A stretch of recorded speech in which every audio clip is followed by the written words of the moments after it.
Hi guys, welcome back to Neo Electronics World. Today we have to just discuss about adaptive delta modulation, that is ADM. We have discussed about DPCM, PCM and delta modulation in the earlier videos.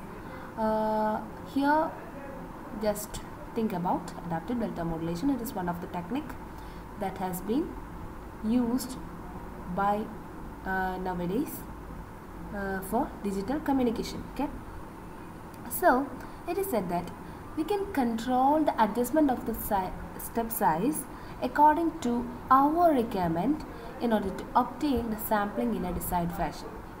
This concept is known as adaptive delta modulation. Okay, when the slope of the signal is high, the step size must be increased in order to reduce slope overload distortion. Am I right? We have discussed about the slope overload distortion in the last video, and the granular distortion is also present in that. Okay, as the d by dt of x of t is greater than the delta by ts, that is the step size. If it is greater, the slope is greater for the input signal, then it is said that it is causing slope overload distortion. Am I right? So, as the slope is high, the step size must be increased in order to reduce the slope overload distortion, because it is greater than the step size. Okay. Similarly, granular distortion is arising when the step size is too large. That is, d by dt of x of t is less than the delta by ts. That is, the step size is greater than the input signal slope. So, in order to reduce the granular distortion, we have to increase the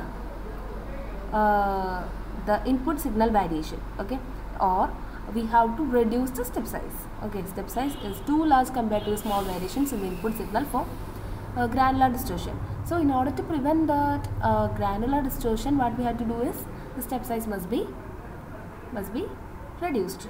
Okay, the step size is made adaptive to variations in the input signal x of t in the case of adaptive delta modulation. That is, the step size should be controlled, okay, according to the variations of the input signal.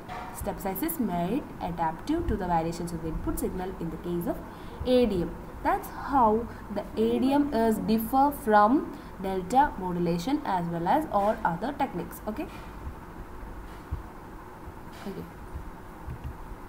Then let's have a look at the block diagram of the transmitter side of the adaptive delta modulation. It is just similar to that of delta modulation. If we are studying the delta modulation, we have to add one more block to the circuit. Okay, the input will be coming to the comparator. There will be a delay circuit that is taking the output of the 1-bit quantizer, and this delay circuit will be acting as a feedback also.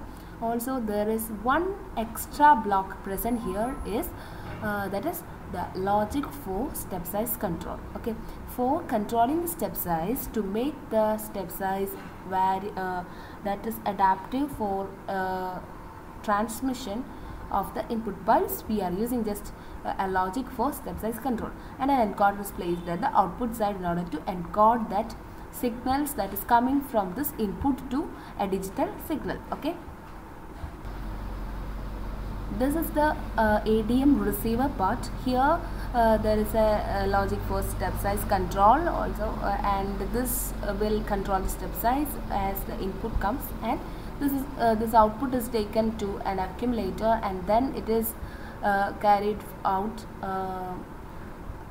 through a comparator, then a delay circuit, and a low pass filter is present here. This low pass filter will produce a smoothened waveform. That is, the output of this particular block will be a staircase waveform, and after passing through this low pass filter, we will get an analog type signal. That is, the analog signal is recovered. We will smoothen the signal by passing through this low pass filter, as the frequency components of high frequency components have been removed. Okay, and the output is produced. Okay, then we have just we have just discussed about the delta modulation, so that it is very important to refer the part of the delta modulation in order to know more about adaptive delta modulation. I have not explained about the block diagram part, the transmitter as well as receiver block diagram part of the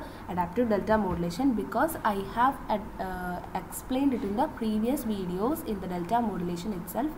So I think it's enough. You can, if you want, you can refer the delta modulation video, and I will be adding that in the description. The link of that delta modulation will be added in the description box, so you can refer that delta modulation part in order to know the working of this block diagram. And with an example I have explained that in the previous video, so that in order to reduce the duration of the video, I have not included that part in this particular video. Just an only extra part is present here is the logic for step size control, and nothing other is present here. Okay. In the receiver part also, this term is this part is extra portion, and this portion I have explained, and for this block diagram portion you can refer to the previous videos. Okay, that's why I have not included that part in here. Then system as a whole, we can see here, that is, okay, we can see here that the step size is made adaptive to the variations of the input signal. That is, the step size is not at all fixed and can be increased or decreased depending upon the variations of the input signal. That is, the slope overload as well as the granular distortion have been removed. The step size is determined by the previous and the present input samples. Okay, as I have discussed in the previous videos for the delta modulation. You can refer the block diagrams also. If the input is varied slowly, then step size can be decreased. This is then applied to the accumulator. Okay, the staircase waveform was built in the accumulator, and this is passed to the next block. Okay, then low pass filter passes out the staircase waveform to reconstruct the original signal. Okay, is it clear? Okay.